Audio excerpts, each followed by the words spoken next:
நம்ம பிராமணர்கள்லேயே வந்து நாம் பெரும்பான்மையாக நம்ம பிராமணர்கள் இருக்கக்கூடிய கூட்டங்கிறதுனால நான் இதை சொல்கிறேன்.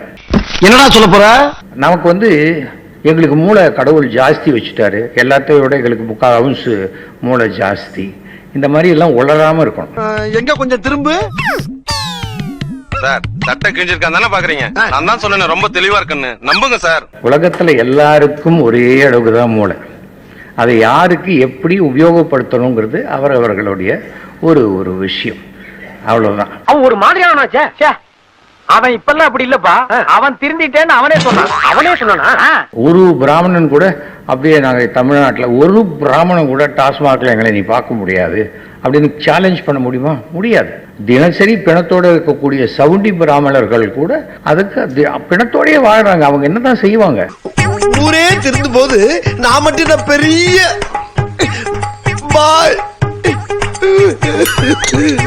இதான் சரி. ஒரு பஞ்சாயத்தடா முடிச்சு பாரு, நமக்காக அம்மட்டு பெண்ணும் பிள்ளை குட்டியோட வெயில்ல காத்து கிடக்குறாங்களே. அந்த கேள்விக்கு நான் பதில் சொல்றேன். 1000 அடி வடக்கு மாற்றி வரைக்கும் போகுது. பதில் வேணுமா?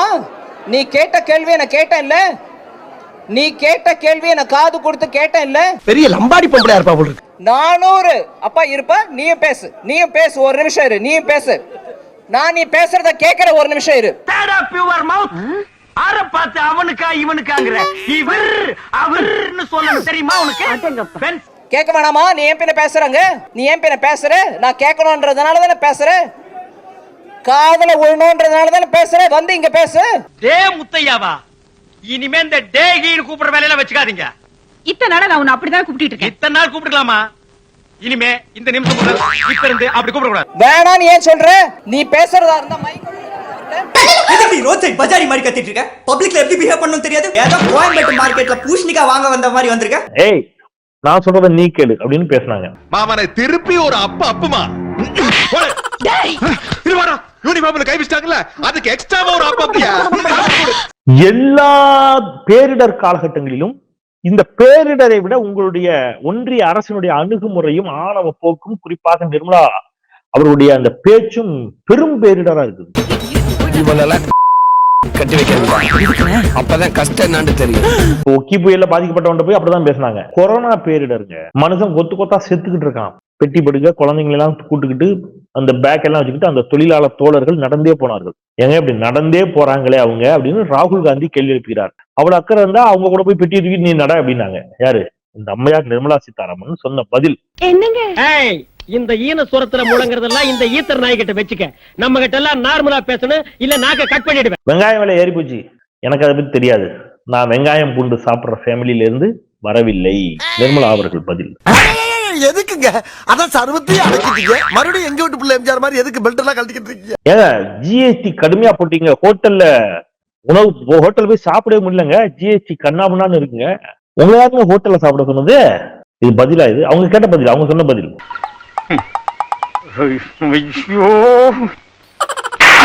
சிலிண்டர் விலை ஜாஸ்தி ஆயிடுச்சு, ஹோட்டல்ல போய் சாப்பிடுங்க. இந்த பக்கம் அடிக்க, அப்பதான் பேலன்சிங்கா இருக்கும். பாஜக காரங்க சொல்ற பதிலாம் கேட்டீங்கன்னா, இதுக்கு முன்னாடி நான் சொன்ன இந்த பதில் இருக்குல்ல, எது நிர்மலா சீதாராமன் சொன்ன பதில் இருக்குல்ல, எல்லாம் இப்படித்தான் இருக்கு. அப்படியே யாரையாவது பேசினாக்க யோசிக்காதீங்க, செருப்பை கழட்டிக்கிட்டு அடிங்க. ஏன் ரத்தவரி? அப்போ இதெல்லாம் ஆணவத்தினுடைய உச்சம். ஒயிட் கிராஸ் தானே இருக்கு. இப்ப இன்னைக்கு பாருங்க, இன்னைக்கு ஒரு செய்தி வருது. அவனை சிரிக்கவனா சொல்றா, அசிங்கமா இருக்கு. நீ அசிங்க பண்ணந்தாண்டா அவன் சிரிக்கிறான். டேய், சிரிக்கும் போது அவன் மூஞ்சி அசிங்கமா இருக்கா? டேய், தமிழன்னா உங்களுக்கு அவ்வளவு இலக்காரமா போச்சு இல்ல?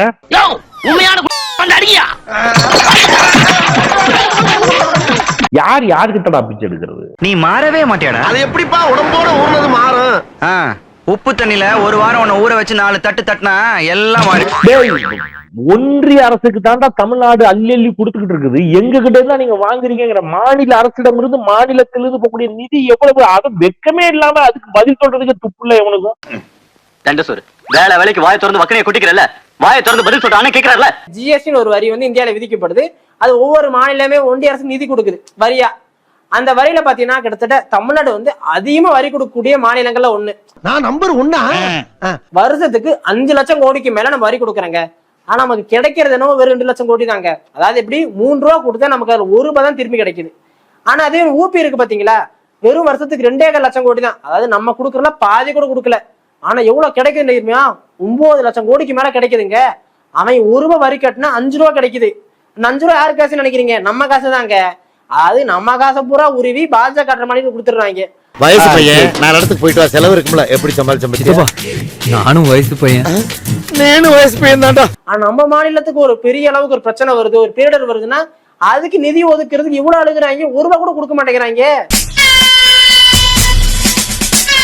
சார் இவனை என்ன பண்ண சார்? செருப்ப காட்டி இந்த அப்பா வீடு உன் ஆத்தாவா இந்த பேச்செல்லாம் அரசியல்ல நல்லது இல்லைங்க. சரி அப்படி இல்ல, உங்க தோப்பனார் வீட்டு பணத்தையா கேக்குறோம் அப்படின்னு சொன்னா அவங்களுக்கு ஒருவேளை டைரக்டா புரியுமான்னு எனக்கு தெரியல. அந்த பாஷையில என்ன சிரிப்பு ராஸ்கல், என்ன சின்ன பிள்ளைத்தனமா இருக்கு. நான் சொல்றேன், அவனுக்கு தெரிஞ்ச வகையில ஊரெல்லாம் ஜலமா இருக்குது, நாட்டு மக்களுடைய சம்பத்தி நஷ்டமாயிடுத்து, தமிழ்நாட்டு ஸ்திரீகளும் புருஷாலும் ரொம்ப சிரமத்தில்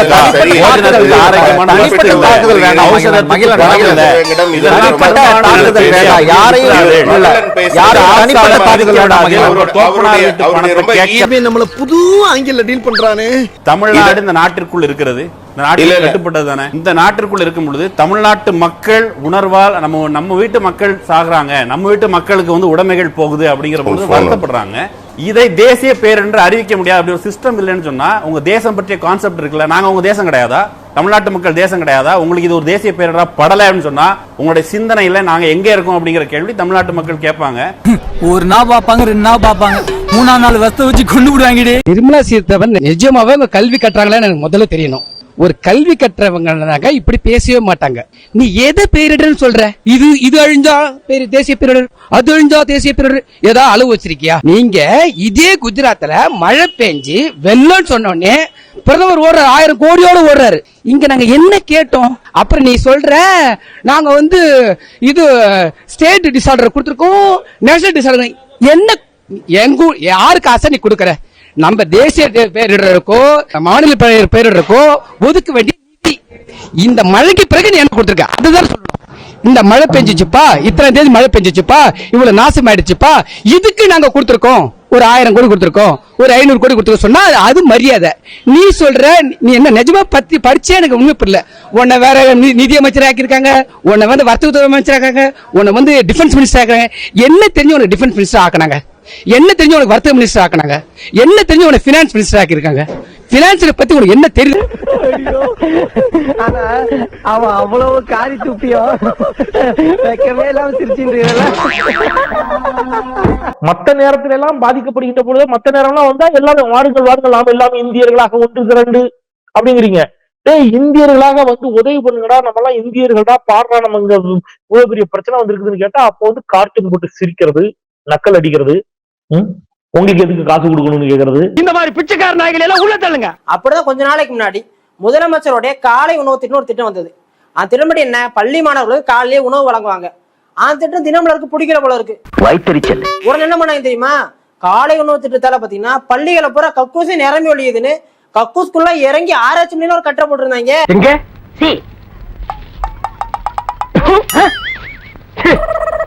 அது அந்த பத்திரிகையை கையிலேயே தொடர்றது இல்ல. நீ யோசிச்சு பாருங்க, அதை கையில வச்சு படிச்சுட்டு இருக்கும்போது யாராவது பார்த்தாலும் நம்ம மேல என்ன நினைப்பான்? ஆனா இவர் இந்த பத்திரிகை எல்லாம் படிக்கிறாரு இல்லையா? அதனால நமக்கும் ஒரு கண்ணியம் இருக்குது. நம்ம அதனால அதை தொடர்றதே இல்லைன்னு வைங்களேன். காலை உணவு திட்டத்துல போட்டு அந்தடி அடிச்சும் கூட எனக்கா நான் திருந்தவே மாட்டேன்ப்பா அப்படின்னு சொல்ற மாதிரி இப்ப இன்னொரு செய்தி வெளியிட்டு இருக்காங்க. இவன் அடிச்சும் பார்த்தாச்சு, அவுத்தும் பார்த்தாச்சு. என்னதான் பண்றது? நீங்க சொன்னீங்க சென்னை வானிலை மையம் ரொம்ப அதிநவீனமானது, முன்கூட்டியே எச்சரிக்கை கொடுத்திருக்காங்கன்னு. இப்போ அன்புமணி அவர்கள் கூட சொல்லியிருக்காரு, சென்னை வானிலை ஆய்வு மையத்தை இழுத்து மூடணும். அப்படியா சொன்னா? இதை விட கேவலமா ஒண்ணு சொன்னா சொல்லட்டுமா? ஏன்னா வெளிநாடுகள்ல ஒரு நாளைக்கு எத்தனை மணி நேரம் எவ்வளவு நேரம் மழை பெய்யும், எவ்வளவு சென்டிமீட்டர்ல பெய்யுன்றதுலாம் ரொம்ப அக்யூரேட்டா கொடுக்குறாங்க. ஆனா இதுல அந்த மாதிரி எல்லாம் கொடுக்கறது இல்ல அப்படின்ற ஒரு அந்த குற்றச்சாட்டு சரியானது இல்ல.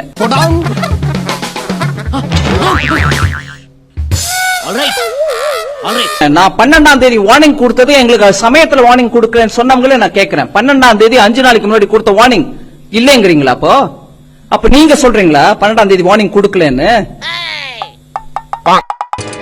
ஹீரோ இன்ட்ரோடக்ஷனா மிளகா சட்னி எடுத்து மூஞ்சில ஊத்திடுவேன். 17ஆம் தேதி பெருமழை பெய்யும் என்பது ஒன்றிய அரசுக்கு தெரியும், அப்படிதானே?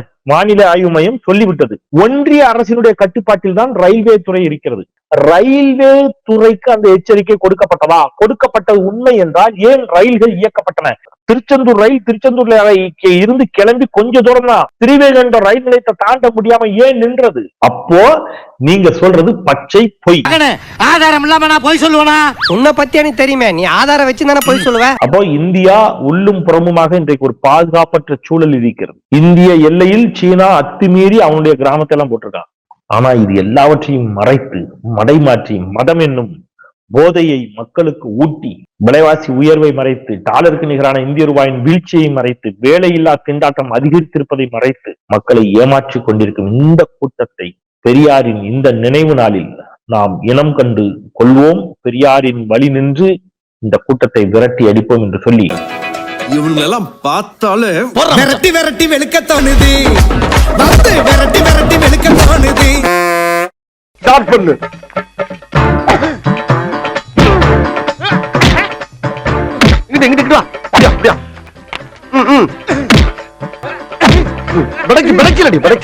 மண்டல மட்டும் அடிச்சிடாத, குலக்கேசல் உள்ள போயிருவேன். சரியா? உங்க வீட்டு பிள்ளையா நினைச்சு எல்லாரும் என்னை மன்னிச்சிருக்க.